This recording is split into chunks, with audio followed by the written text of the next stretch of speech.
Agora saiu. Estamos de volta ao segundo bloco do Antenados na Geral, falando um pouco sobre relacionamento de igreja e política. O que nós falamos aqui é, não podemos espiritualizar as coisas, mas como religião, nós temos que nos posicionar sim, porque a política, ela rege algumas coisas de dia a dia do nosso conceito religioso e ponto. Isso foi bem colocado, eu acho que todos concordaram. A minha grande questão é, e agora a gente vai falar um pouco sobre comportamento do evangélico na hora de votar, que é uma preocupação minha. Por quê? Muitos têm como primordial a questão moralista no sentido de aborto, que é a fala de hoje. A última eleição presidencial, meu Deus, eu fiquei até enjoado. Parece que se resumiu, né, no final, a quem é contra a favor do aborto, contra a favor do casamento homossexual ou não, e parece que isso está se arrastando para essa eleição também.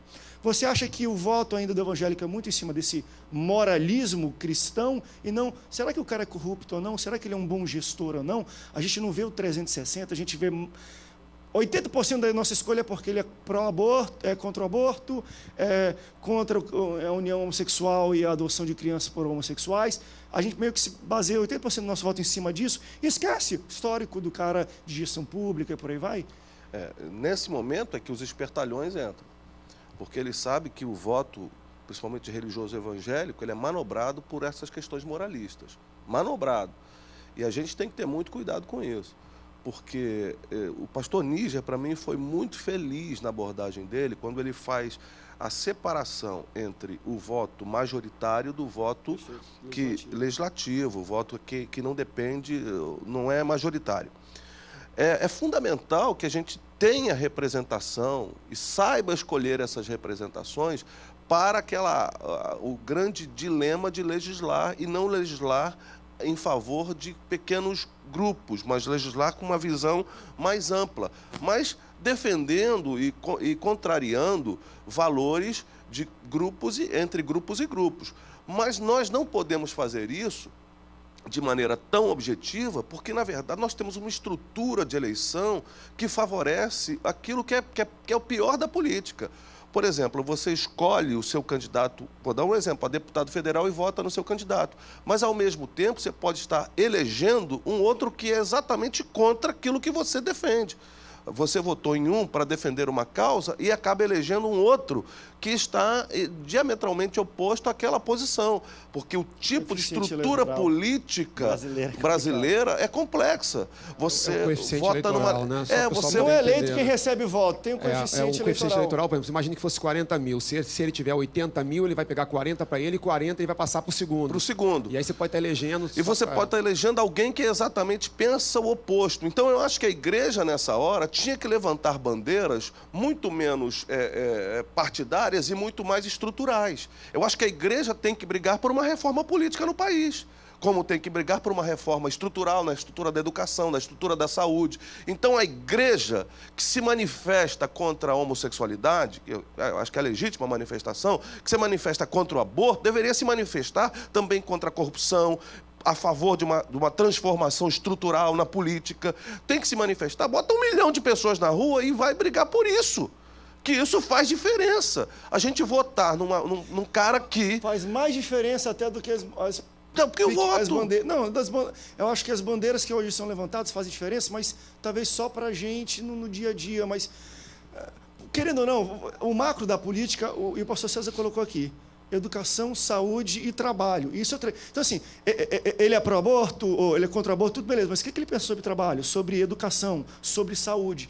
Se não tem pensamento sobre isso também, eu acho que quando a igreja a gente não vai a fundo, a gente fica numa superfície de ele é cristão, ele é a favor da Bíblia, beleza. Mas eu acho que quando a igreja debate esse nível de motivação para o voto, isso é ótimo. Mas, via de regra, nós temos ainda um nicho de igrejas e lideranças evangélicas que votam por causa de um saco de cimento, por causa da telha, por causa do tijolo. Isso você tem só ainda igreja, existe. É povo, né? Não, mas em igrejas. E aí depois aquela igreja, aquela comunidade fica refém daquele candidato, que para poder cumprir aquela promessa, vai fazer falcatruas, vai fazer acordos aí no mundo para poder cumprir. Então, poderia ser até um emprego que eles receberiam, que precisaria ter tudo isso. Né? Eu queria insistir numa situação aqui. Primeiro que eu queria abordar o que você acabou de falar agora. Eu não sei se... Eu acho que nós estamos sendo muito rigorosos com a igreja. Isso não é um problema da igreja, é um problema do Brasil. Social, mas eu falei isso. É uma questão do povo, você vê isso. A segunda coisa é a seguinte. Eu acho que temos que fazer uma distinção. quando há uma polêmica com a candidata a presidente da República, que é a atual presidente, por causa do aborto, essa é uma polêmica fútil, porque ela vai ser a mandatária do país, essa é uma questão fútil. Agora, quando eu vou eleger um parlamentar, os valores deles são importantes. Porque fazer a lei. Porque exatamente. Uma coisa é o executivo, a outra coisa é o legislativo. O vereador, ele tem que se preocupar também com a questão local da minha cidade. Então, por isso que a questão do voto distrital né, talvez fosse interessante para isso. Então, assim, a questão dos valores dele, é claro que eu devo olhar, tentar olhar, se é que é possível. Né? Outras coisas, o posicionamento dele com relação às questões macros. Mas eu tenho que me preocupar com a questão de que valores ele defende. Porque senão nós vamos tomar pancada o tempo todo e determinadas minorias que são extremamente ruidosas vão nos impor pela garganta tudo o que eles querem. Então a igreja tem que ter um cuidado com isso. E impõe mesmo. E impõe de uma maneira absurda. De forma que você não pode falar nada. Querem tentar nos tirar o direito de manifestar a minha opinião. Isso é absurdo. E se não fosse uma bancada que, com toda a dificuldade que tem, que se posicionasse claramente contra isso, nós estamos aqui agora mesmo, tendo que medir um monte de palavras com relação, não é ofender alguém, é com relação a emitir a minha opinião, inclusive a minha opinião enquanto cristão, enquanto uma pessoa que tem valores cristãos. Então, assim, é preciso pensar nisso também. Mas isso é que eu estou dizendo. Nesse olhar em relação à importância do legislativo, que muitas vezes é colocado em segundo lugar, a gente perde a importância de trabalhar a estrutura. Nós, como igreja, precisamos colocar o dedo nessa ferida. A gente faz tanta marcha, a gente faz tanta manifestação, a gente faz tanta coisa, mas a gente não coloca esses temas transformadores. Esta questão dessa posição política que pode transformar as realidades. Coisas simples. Por exemplo, o voto distrital, que seja misto que seja, mas que nos ajude a eleger aquilo que a gente pensa e não colocar o voto em quem a gente pensa e acabar elegendo quem a gente nunca pensou. Porque essa é a proposta. César, eu quero voltar para algumas posições aqui que eu acho que são questões de fundo. Se a gente não resolver isso, a gente não caminha. Primeira coisa, nós vivemos num país em que a questão dos nossos valores, que você colocou aí, quais são os nossos valores? Os nossos valores deveriam encaminhar partidos com ideologias. A gente poderia definir alguma ideologia atrás dos partidos, aí sustentando os partidos? A gente podia identificar alguma coisa nisso? Eu não consigo. Eu não sei se é limitação minha, mas dizer o partido tal tem uma ideologia tal. A gente vê que há um pragmatismo exagerado nas ações partidárias, em que o único propósito é poder pelo poder. E esse é o primeiro grande elemento. Segundo grande elemento, será que nós, como evangélicos, nós poderíamos dizer que nós esposamos um conjunto de valores que permitia que nós nos uníssemos para lutar por alguma coisa? A gente não consegue se reunir. Então, como é que a gente vai se posicionar nessa sociedade como evangélico? Não digo como igreja, mas como povo evangélico que tem um conjunto de valores e que defenderia esses valores como um todo, de liberdade. Vocês querem ver uma coisa que me preocupa hoje? O avanço violento do poder do Estado sobre as garantias individuais. Há uma expressão hoje que me causa temor: política pública. Você define política pública, mas você não tem na sociedade brasileira um conjunto de valores que lastreie essas políticas. Então a gente tem no Brasil lei que não pega. Então, porque vira política de governo. Na verdade, vira política de governo. É governo. De governo. Deveria ser pública. Você falou que o legislativo tem que, o papel dele é a proposição, traduzir os valores da sociedade em legislações. Mas a gente vê a presidência da República, o Poder Executivo, mandando mensagens que são absurdas. Vocês querem ver uma coisa? Eu tenho muito medo hoje, eu sou da área de educação, minha vida inteira foi vivida em educação. Agora, eu tenho pavor de você criar obrigatoriedade da matrícula de uma criança aos 4 anos numa escola pública, num país sem valor. O que vão enfiar na cabeça das nossas crianças? Está percebendo? Nós temos que nos posicionar. Temos que ter preocupação sobre isso. O ensino religioso, que foi colocado aí como componente obrigatório, né, para as escolas públicas, os evangélicos naufragaram fragorosamente. A gente vai evangelizar, pasteurizaram o conceito de religião. Então, nós estamos agora tentando caminhar na mão inversa, né? Tirar o ensino religioso de lá.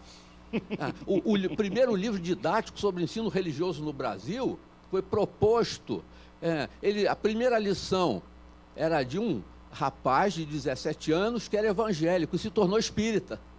Mas não tinha problema, porque tem que ter uma religião. Vocês estão compreendendo a gravidade do fato? Nós, como povo, que nos chamamos de povo de Deus, quais são os nossos valores?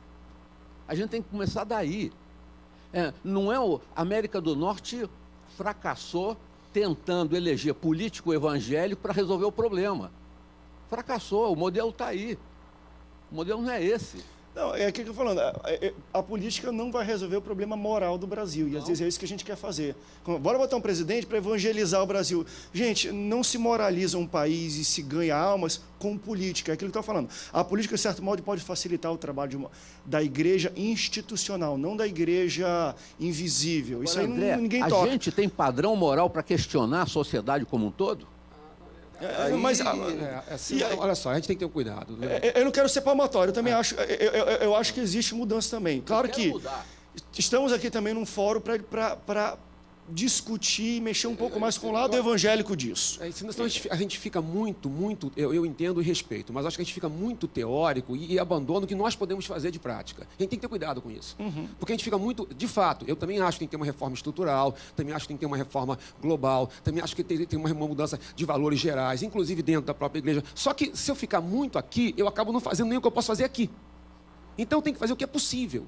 E o que é possível, eu tenho que pensar assim. Na minha participação, enquanto cidadão, a igreja enquanto instituição, a minha denominação, não tem partido político, não indica candidato. Eu, enquanto indivíduo, tenho as minhas opiniões e elas precisam ser expressadas. Então vamos fazer assim, vamos para um rápido break e aí eu vou dentro disso.